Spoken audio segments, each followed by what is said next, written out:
കഷ്ടജീവികൾ കമ്മ്യൂണിസ്റ്റുകൾ കഷ്ടജീവികൾ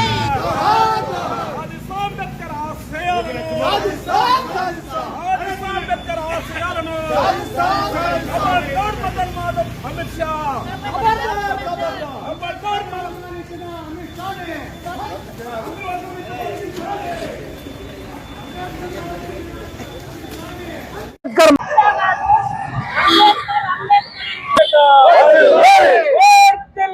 ప్రజా సంఘాల ఐక్యత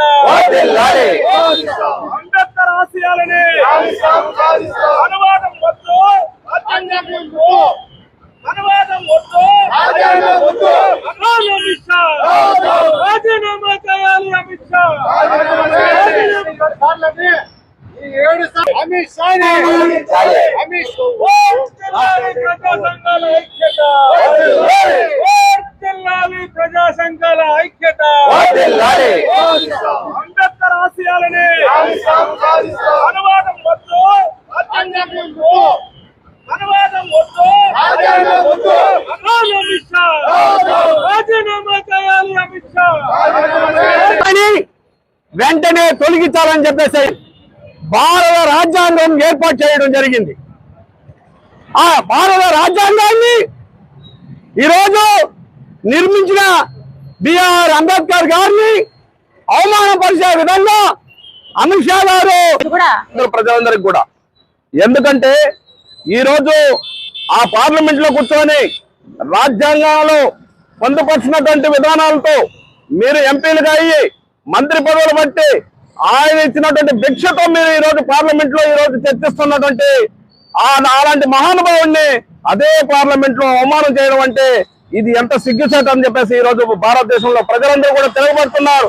భారతదేశం మొత్తం కూడా ఈ రోజు అట్టుడిపోతా ఉంది. ఇది గమనించాల్సిన అవసరం మోడీకి గాని అమిత్ షాకి గాని గుర్తుండిపోయే విధంగా ఈ రోజు భారతదేశంలో హరిజన గిరిజన దళిత వర్గాలు అందరూ కూడా బుద్ధి చెప్పే విధంగా చేస్తున్నారు. మిత్రులారా, ఈ రోజు మన భారతదేశంలో చూస్తే ఆడపడుచులు ఎలా ఉండాలి, అదే విధంగా కార్మికులకు ఏ చట్టాలు కావాలి, అదే విధంగా ఈ రోజు రాజ్యాంగాన్ని లా అండ్ ఆర్డర్ ని ప్రజలందరూ కూడా సంక్షేమంగా ప్రజలందరూ కూడా సుఖ సంతోషాలతో అదే విధంగా అక్కడ ఉన్నటువంటి భారతదేశ బార్డర్ లో చైనా బార్డర్ లో కూడా లేదా పాకిస్తాన్ బార్డర్ లో కానీ మన సైనికులందరూ కూడా ఏ విధంగా మన వాళ్ళందరినీ కూడా ఈ రోజు మనం సంతోషంగా ఉన్నామంటే ఆయన పెట్టినటువంటి చట్టాలు, ఆయన తీసుకొని వచ్చినటువంటి భారతదేశానికి ఆయన తీసుకొని వచ్చినటువంటి చట్టాలు ఇవన్నీ తీసుకొని వచ్చినటువంటి అంబేద్కర్ గారిని అదే పార్లమెంట్ లో మీరు అవమానం చేయడం, అదే విధంగా ఆయన రాసినటువంటి రాజ్యాంగాన్ని ఈ రోజు మొత్తం పూర్తిగా కూడా రాజ్యాంగం కనుమరుగైపోయే విధంగా ఆ రోజు ఏదైతే మనవాదాన్ని అంబేద్కర్ గారు కాల్చి ఇది కాదు మన భారతదేశానికి కావాల్సింది, మనకు కావాల్సింది రాజ్యాంగం అని చెప్పి తీసుకొని వచ్చినటువంటి ఆ రాజ్యాంగంలో ఉన్నటువంటి చట్టాలని మార్పులు చేర్పులు చేస్తూ ఆఖరికి మనవాదాన్ని ముందుకు తీసుకొని చేసేటువంటి ఈ మతోన్మాద బీజేపీ నాయకత్వంలో ఉన్నటువంటి మోడీ గారు కానీ అదేవిధంగా అమిత్ షా గారు కానీ, అందుకనే